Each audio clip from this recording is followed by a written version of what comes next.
এই সময় অন্যতম আলোচিত, অন্তত আওয়ামী লীগের মধ্যে তো বটেই আলোচিত খবর হচ্ছে শেখ হাসিনা দেশে ফিরবেন এবং তিনি বলেছেন তিনি বছরই দেশে ফিরবেন। যাতে তার যা হয় হোক, তিনি বলছেন ফাঁসির মঞ্চ রেডি করো, জেলখানা রেডি করো, বছরই দেশে ফিরবেন। বাস্তবতাটা কি?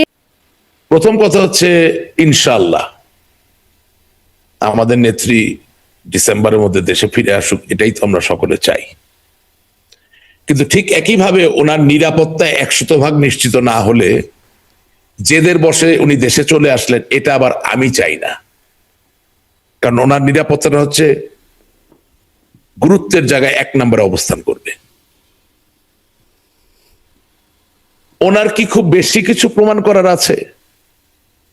আপনি 5ই আগস্টে কতগুলো মিথ্যা ভ্রান্ত স্বপ্ন দেখিয়ে একটি গণ অভ্যুত্থান করেছেন, কোন প্রতিশ্রুতি তো আপনারা বাস্তবে রূপান্তরিত করতে পারেননি। সুতরাং শেখ হাসিনাকে কি প্রমাণ করতে হবে? আপনারা বললেন বৈষম্য বিরোধী বাংলাদেশ বানাবেন, কোথায় বৈষম্য বিরোধী? আরো বৈষম্য বেড়েছে। আপনারা বলেছেন গণতান্ত্রিক বাংলাদেশ বানাবেন, কিসের গণতন্ত্র? কোথায়? আপনারা বলেছেন শান্তি আইন শৃঙ্খলার বাংলাদেশ বানাবেন, মবক্রেসি মবের বাংলাদেশ বানিয়েছেন। সুতরাং নেত্রীকে কোনো কিছু প্রমাণ করার জন্য নিজের নিরাপত্তাকে ঝুঁকির মধ্যে ফেলে, প্রাণটাকে ঝুঁকির মধ্যে ফেলে দেশে আসার প্রয়োজন আছে বলে আমি মনে করি না। এটা আমার ব্যক্তিগত জায়গা। নেতৃত্ব এটাই বলছেন, তিনি তো এটাই বলছেন যে ইউনূসের সরকারকে মবে দেখেছেন, এবার তারেক রহমানের সরকারকেও দেখুন। না, মানে আমি তো বললাম এরকম। হ্যাঁ, না, আমি তো বললাম যে ইনশাআল্লাহ তিনি দেশে ফিরে আসুক, বাট এটার অন্যতম শর্ত হচ্ছে তার নিজের নিরাপত্তা। এখন বড় যারা মানুষ তারা সাধারণত নিজের নিরাপত্তা নিয়ে চিন্তা করে না। তো আমরা যারা কর্মী, দলের সমর্থক, আমাদেরকে তার নিরাপত্তা নিয়ে চিন্তা করতে হবে। সুতরাং আমি বালখিল্য ভাবে বলতে চাই না হ্যাঁ হ্যাঁ হ্যাঁ উনি চলে আসুক।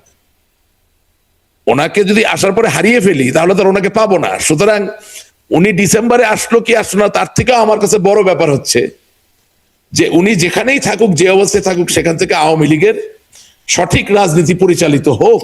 এটা তো আপনি আপনার প্রত্যাশা বা উদ্বেগের কথা বলছেন নিরাপত্তা নিয়ে, কিন্তু আমার প্রশ্নটা হচ্ছে যে ফেরার মতো বাস্তবতা আছে কিনা, এবং যদি সুনির্দিষ্টভাবে করি, আপনার কি মনে হয় এবছর তিনি ফিরবেন বা ফিরতে পারবেন? আমি ওই জায়গায় আসছি। সুতরাং বাংলাদেশের মানুষের রাজনৈতিক স্বার্থ, জাতীয় স্বার্থকে রক্ষা করতে গেলে, রাজনৈতিক ভারসাম্যকে রক্ষা করতে গেলে আওয়ামী লীগের কোনো বিকল্প নাই। সুতরাং শেখ হাসিনাকে সুরক্ষিত থাকতে হবে। এখন আপনি বলছেন বাস্তবতা কি? আমার রিডিং হচ্ছে যতক্ষণ না এসকনের সাবেক নেতা এই চিন্ময় তার জামিন না হবে এবং যতক্ষণ না আওয়ামী লীগ 4 থেকে 5টা সফল একেবারে নিশ্চিদ্র হরতাল বাংলাদেশে পালন না করতে পারবে, ততক্ষণ পর্যন্ত ফিরে আসার পরিবেশ তৈরি হয়েছে বলে আমি মনে করি না। এই ইসকনের নেতার সাথে, মানে চিন্ময়ের জামিনের সাথে শেখ হাসিনার ফেরার সম্পর্ক কি? আপনার সাথে প্রোগ্রাম করা খুব বিপদে থাকি। আপনি এত সূক্ষ্ম সব প্রশ্ন করেন যে নিজের 12টা বেজে যায়। ইসকনের চিন্ময়ের সাথে প্রতিবেশী রাষ্ট্রের বিভিন্ন পর্যায়ের নেতৃবৃন্দের একটা ডিজায়ার, একটা অভিলাষ যে সে মুক্তি পাবে, এটা একটা সুদৃঢ় ইতিবাচক সম্পর্ক আছে। সুতরাং সে জামিন না পাওয়ার মানে হচ্ছে যে সেই সব নেতৃবৃন্দের কথা বা অনুরোধকে এখনো বর্তমান সরকার গুরুত্বের সাথে সহকারে গ্রহণ করছে না। তার মানে আপনি যখন আন্দোলনে যাবেন তখন সেই আন্দোলনে জামিন, পুলিশি অ্যাকশন, বিভিন্ন ত্রিমাত্রিক ব্যাপার আপনাকে বিবেচনায় নিতে হবে। এখন একেবারেই ইনহিউম্যান, মানে একেবারেই অমানবিক একটা পর্যায়ে বর্তমান সরকার দাঁড়িয়ে আছে, যেখানে আপনি চাইলেই আগামীকালকে একটা মুভমেন্ট শুরু করতে পারছেন না। আমি কি বুঝাতে পেরেছি আপনার কথাটা? একটু ভেগ আর কি, একটু অস্পষ্ট, আরো একটু স্পষ্ট করা। না না না, একদম স্পষ্ট। আওয়ামী লীগের সব নেতাকর্মী বুঝে গেছে আমি কি বলছি। চিন্ময়ের জামিন না হওয়া পর্যন্ত এবং মিনিমাম 4 থেকে 5টা হরতাল একেবারে নিশ্চিতভাবে। আওয়ামী লীগ কি করতে পারে? আওয়ামী লীগের কিছু করার দরকার নেই। This are indicator. আচ্ছা, মানে আপনি আসলে এটার জন্য কি করতে পারে তাহলে? আমি নাইভ হিসেবে জিজ্ঞেস না, নাইভ তো আপনি না, একেবারেই নাইভ না। আপনি নাইভ হইলে তো আমি নাই। হ্যালো, হ্যাঁ হ্যাঁ, আমি বলতে চাচ্ছি যে আপনি বাসা থেকে বের হবেন, আকাশে মেঘ দেখেছেন, আপনি ছাতা নিবেন কি নিবেন না এটা তো আপনার ব্যাপার।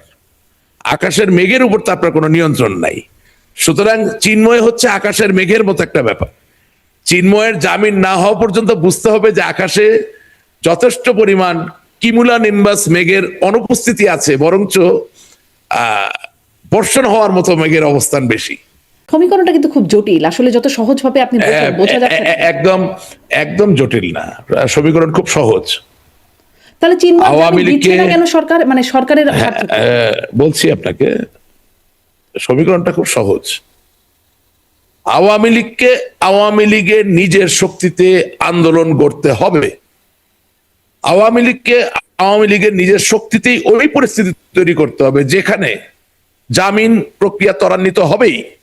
আওয়ামী লীগের নিজের শক্তিতেই এমন জায়গা তৈরি করতে হবে যেখানে বিএনপির ভিতরে নিহিত প্রগতিশীল যে শক্তিগুলো রয়েছে তারাও বুঝবে যে আওয়ামী লীগকে বাংলাদেশের সুস্থতার জন্য প্রয়োজন। সমীকরণ খুব সহজ। বিএনপি নেতাদের সাথে বা বিএনপির সাথে এখন যোগাযোগটা কেমন? আপনি টেলিপ্যাথিটা বাদ দিয়ে দিলেন, এখন যোগাযোগটা কেমন? মানে নির্বাচনের আগে আপনার নেত্রী বলছেন যে বিএনপি অনেক নেতারা ধর্ণা দিয়েছেন এবং আওয়ামী লীগ নেতারা তাদের সমর্থনও দিয়েছেন, যে জামাতকে ঠেকাতে সমর্থনটা তারা দিয়েছেন, এবং বিএনপিও দেখা গেছে মানে নির্বাচিত হওয়ার সাথে সাথে আওয়ামী লীগকে একদম মানে সিল সাপ্পর মেনে নিষিদ্ধ করে ফেলেছেন। আচ্ছা দেখেন, আমার ব্যক্তিগত অভিমত, প্রথম কথা, জামাতে ইসলামীকে ঠেকানোর জন্য বিএনপিকে আওয়ামী লীগের যে সমর্থন দেওয়ার ব্যাপার, সেই জায়গায় তো কোনো পাবলিক নির্দেশনা ছিল না। আমরা বলেছি নো ভোট নো ভোট, যার দরুন আঞ্চলিকভাবে কিছু কিছু জায়গায় যেগুলা সোশ্যাল মিডিয়ায় শোনা যায় যে আওয়ামী লীগ সমর্থন দিয়েছে, এখন বিএনপি মুখ ফিরিয়ে নিচ্ছে, অস্বীকার করতে পারছে। সুতরাং যেটা হওয়ার তো হয়ে গেছে, ওই জায়গায় কৌশল আমাদের ঠিক ছিল কি ভুল ছিল এটা এখন আমরা বুঝতে পারছি। নো ভোটের সাথে বিএনপির ধর্ণা দেওয়া এবং তাদের সমর্থন দেওয়াটা সাংঘর্ষিক। হ্যাঁ, সাংঘর্ষিক। আমরা চুপ করে থাকতে পারতাম, এনিওয়েজ আমরা চুপ করে ছিলাম না, আমাদের সবকিছু নিয়ে কথা বলা লাগে বলেছি আমরা। এবং সেটার জন্য এখন যেটাকে সহজ কথিত ভাষায় বলে চোখ পাল্টি দেওয়া, এখন চোখ পাল্টি দেওয়াটা সহজ হয়ে গেছে, ঠিক আছে না? এখন আমি যেটা বলতে চাচ্ছি, আওয়ামী লীগ বিএনপিতে এটা দুটি দলেই দুই শ্রেণীর মানুষ আছে, তিন শ্রেণীর মানুষ আছে। এক শ্রেণীর মানুষ সত্যিকার অর্থে দেশকে ভালোবেসে ওই দলটা করে, আরেক শ্রেণীর মানুষ নিজের মতলব বা আখের গোছানোর জন্য ওই দলটা করে, আর আরেক শ্রেণীর মানুষ অন্ধের মতো ভালো লাগে বলে, ভালো হচ্ছে না খারাপ হচ্ছে দলটা করে। ওকে, আচ্ছা। এখন ধরেন তৃতীয় শ্রেণীর যে লোক, তাকে যদি বলা হয় যে রাশেক রহমান ইদানিং খুব কথা বলছে, ওটা পিটাইয়া দাও, তো রাশেক রহমান তার বয়স যাই হোক কম করে 34 বছর ধরে ছাত্রলীগ আওয়ামী লীগ করে, পিটাই দিতে পারে একজন নেতার কথায়। ধরেন ডক্টর কামাল হোসেন একসময় আওয়ামী লীগ করতেন, আমি নির্দেশ দিলাম যে ডক্টর কামাল হোসেনের পায়জামার ফিতা খুলে ফেলো, হ্যাঁ খুলে ফেলো, তাদের কোনো বিবেক টিবেক নেই, তারা আওয়ামী লীগ করে। বিএনপি তো এরকম কিছু লোক আছে, হ্যাঁ বিএনপি তো আপনি বলতে পারেন যে মির্জা ফখরুল ইসলাম আলমগীরের পায়জামার ফিতা খুলে ফেলো, তারা কোনো চিন্তা ছাড়াই খুলে ফেলবে, তারা এত বছরের কি ভূমিকা এগুলো চিন্তা করবে না। হ্যাঁ, আর মধ্যম যে শ্রেণী যারা আখের গুছানোর জন্য, তারা তো সুযোগ খুঁজে কখন সে ক্ষমতায় যাবে বা তেল মেরে রাখবে, হ্যাঁ যাতে এমপি নমিনেশন পায়, মন্ত্রী হয়ে। এখন এই দুই দলের টপ টায়ারের যারা সত্যিকার অর্থে দেশকে ভালোবাসে, তারা ফিল করে যে যদি না একটা পয়েন্ট অফ রিকনসিলিয়েশন তৈরি না হয়, তাছাড়া বাংলাদেশকে টেকানো যাবে না এবং বাংলাদেশে জামাত ইসলামীর শাসন থেকে মুক্ত রাখা যাবে না ভবিষ্যতে। এখন আগামী দিনে মাননীয় নেত্রী কাদেরকে দায়িত্ব দিবেন, কারা দলের নতুন নিও ন্যারেটিভ, নট নিউ NEW না, NEO নিও ন্যারেটিভ তৈরি করবেন, কারা আওয়ামী লীগের রাজনীতির যেই প্যারাডাইম যে শিফট হচ্ছে দেশের, এটার সাথে মিল রেখে রাজনীতিকে সাজাবেন ওনার কথা মতো, হ্যাঁ বাংলাদেশের মানুষের জন্য। আর বিএনপিতে জনাব তারেক রহমান, উনি কি প্রধানমন্ত্রী হওয়ার জন্যই হবেন নাকি একটা লেগেসি এস্টাবলিশ করার জন্য হবেন, এই জায়গাটা তো একান্ত ওনাদের। এটার মধ্যে তো আমাদের কোনো কিছু বলার নাই, আমরা নীরব পর্যবেক্ষক। বাট আমি দুই চোখে যেটা দেখতে পাচ্ছি যে আওয়ামী লীগ বিএনপির সংঘাতে আসলে দেশটা আওয়ামী লীগ বিএনপির হাতের বাইরে চলে যাবে। সেলিনা হায়াৎ আইভী নারায়ণগঞ্জের মেয়র, তিনি মুক্ত হলেন। কারামুক্ত হয়েই তিনি সরকারকে ধন্যবাদ জানালেন, যদিও খুব স্বাভাবিকভাবে এখানে আইন অনুযায়ী জামিন পাওয়ার কথা। সেই প্রক্রিয়াটা তো আমাদের এখানে সবসময় বিচ্যুত, ফলে তিনি হয়তো সে কারণে সরকারকে ধন্যবাদ জানিয়েছেন। আপনার কাছে কেমন মনে হলো? আবারও প্রথম প্রশ্ন, যে সরকার কি উদার বলে মনে হচ্ছে আপনাদের জন্য এখন, আওয়ামী লীগের জন্য? প্রথম কথা হলো যে আমি তো জি। একটা আওয়ামী পরিবারের সদস্য, এবং আমার শৈশব থেকেই তো ছাত্রলীগের সাথে আমি জড়িত। আমি আমার রাজনৈতিক জীবনে কোনোদিন আওয়ামী লীগের কোনো নেতা বা কর্মী মুক্ত হওয়ার পরে সরকারকে ধন্যবাদ দিয়েছে, জামিনে, তাও আবার বা আদালতকে ধন্যবাদ দিয়েছে, এটা আমি দেখি নাই। I don't understand. হয়তো বা এটার পিছনে কোনো মহাকৌশল থাকতে পারে, যে আমরা প্রথমে সরকারকে ধন্যবাদ দিলাম, তারপর সরকার বিরোধী আন্দোলন গড়ে তুললাম, থাকতে পারে, আমি জানি না। বাট আমি আদালতকে যদি ধন্যবাদ দিতে যাই, দিতেই পারি। জামিনে মুক্ত হলাম, কিন্তু আমার থেকেও কম সম্পর্কিত যারা আওয়ামী লীগের রাজনীতির সাথে, তারা যে জেলে পড়ে আছে আজকে 2 বছর ধরে, তারা মুক্ত না হওয়া পর্যন্ত আমি আদালতকে ধন্যবাদটা দিচ্ছি কিসের উপর ভিত্তি করে? তিনি আওয়ামী লীগ নেতা নেতৃত্বের কথা বলেন নাই অবশ্য, কিন্তু তিনি আরো অনেক মায়েরা আছেন আদালতে, অনেক মায়েরা। হ্যাঁ হ্যাঁ হ্যাঁ হ্যাঁ, এক্স্যাক্টলি, অবশ্যই উনি তো মহিলাদের জেলে ছিলেন, মায়েদের কথাই বলবেন, কিন্তু মায়েদের পাশাপাশি বাবারাও তো আছে, ভাইরাও আছে। এবং তার থেকেও বড় কথা হচ্ছে, উনি তো শীর্ষ পর্যায়ের নেতা, ওনার প্রতি অনেক respect, she is a fighter. But যারা তার থেকে কম সংযুক্ত দলের সাথে বা সংগ্রাম আন্দোলনে, তারা যখন বিনা বিচারে পড়ে থাকে, তখন আপনি আদালতকে যদি ধন্যবাদ দিয়ে বসেন, তাতে করে আদালত খুশি হয়ে আরো বেশি বেশি জামিন দিতে পারে, আবার খুশি হয়ে জামিন দেওয়া বন্ধও রাখতে পারে, যে ধন্যবাদ তো পেয়েই গেছি, স্বীকৃতি পেয়ে গেলাম আওয়ামী লীগের বড় নেতার কাছ থেকে। এটাকে এখন ইংরেজিতে ট্রান্সলেশন করে সারা দুনিয়ায় দিয়ে দেওয়া যাবে, যে সরকারকে ধন্যবাদ দিচ্ছে তাদের উদারতার জন্য, আদালতকে ধন্যবাদ দিচ্ছে তাদের উদারতার জন্য। So it's like a double edge, শাঁখের করাতের মতো, ডাবল এজ সোর্ড। আপনি একটু এটাও শুনি আপনার কাছে, যে বিএনপি সরকারের বর্তমান পররাষ্ট্রমন্ত্রী খলিলুর রহমান, ডক্টর খলিলুর রহমান, তিনি এখন জাতিসংঘ সাধারণ পরিষদের সভাপতি নির্বাচিত হয়েছেন। আন্তর্জাতিক একটা বিরাট প্ল্যাটফর্ম, বিরাট একটা পোস্ট তিনি পেয়েছেন। প্রথমেই এটা জিজ্ঞাসা করি, একজন বাংলাদেশী হিসেবে তিনি জাতিসংঘ, এটা খুবই গৌরবোজ্জ্বল একটা জায়গা, তিনি গেলেন। শুভেচ্ছা জানানোর প্রয়োজন ছিল বলে মনে করেন কিনা?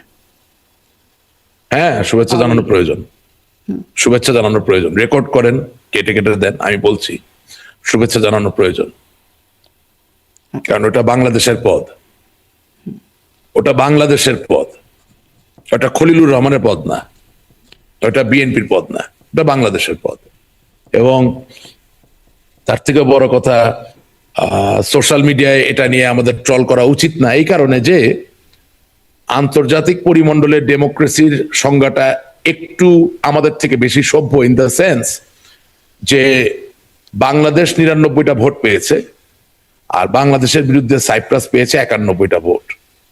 যেই মুহূর্তে বাংলাদেশের পক্ষ থেকে জনাব Khalilur Rahman United Nations General অ্যাসেম্বলির সভাপতি হিসেবে দায়িত্ব গ্রহণ করলেন, সেই মুহূর্তে ওনার ভোট আর 99 নয়, সেই মুহূর্ত থেকে ওনার ভোট 190।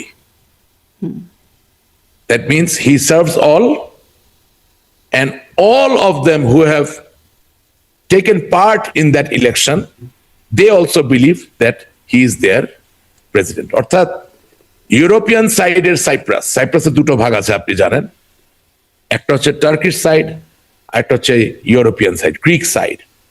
গ্রিক সাইডের সিপ্রিয়ান সাইপ্রাসের জাতিসংঘের স্বীকৃতি আছে, টার্কিশ সাইডের সাইপ্রাসের জাতিসংঘের স্বীকৃতি নাই। সুতরাং যেই মুহূর্তে 99 এবং 91 প্রকাশিত হয়ে গেল এবং খলিলুর রহমান সাহেব দায়িত্ব নিয়ে নিলেন, নির্বাচনের ফলাফল ঘোষিত হলো, সেই মুহূর্ত থেকে সাইপ্রাসের যিনি প্রেসিডেন্ট পদপ্রার্থী ছিলেন, তিনিও মেনে নিয়েছেন যে জনাব খলিলুর রহমান তার সভাপতি। আমি মনে করি এটা আমাদের জন্য একটা সুবর্ণ সুযোগ তৈরি করেছে, কারণ এখন আমাদের সাবেক পররাষ্ট্রমন্ত্রী জনাব হাসান মাহমুদ ভুলেছে, উনি এবং আমাদের আরেকজন সাবেক পররাষ্ট্রমন্ত্রী ডক্টর আব্দুল মোমেন সহ আওয়ামী লীগের যে সকল নেতা কর্মীরা বাংলাদেশের বাইরে আন্তর্জাতিক পরিমণ্ডলে আওয়ামী লীগের পক্ষে কথা বলতে চান, তারা বাংলাদেশের নাগরিক হিসেবে আজকে জাতিসংঘে গিয়ে তারা খলিলুর রহমানের সাথে দেন দরবার করার, দেখা করার, কথা বলার, অভিযোগ করার জায়গা একটা খুঁজে পেলেন। এখন খলিলুর রহমান সাহেব তাদেরকে সময় দেবেন কিনা বা তাদের কথা শুনবেন কিনা সেটা তার ব্যাপার। কিন্তু আর যাই হোক, নিয়মতান্ত্রিক ভাবে আমাদের প্রতিবাদ করার আরেকটা জায়গা কিন্তু তৈরি হয়ে গেছে। জায়গাটা কি আসলে তৈরি হলো নাকি মানে তিনি তো ইতোমধ্যেই আসলে We are আপনাদের lucky. বিপক্ষের না হোক, না হিসাবে establish করেছে।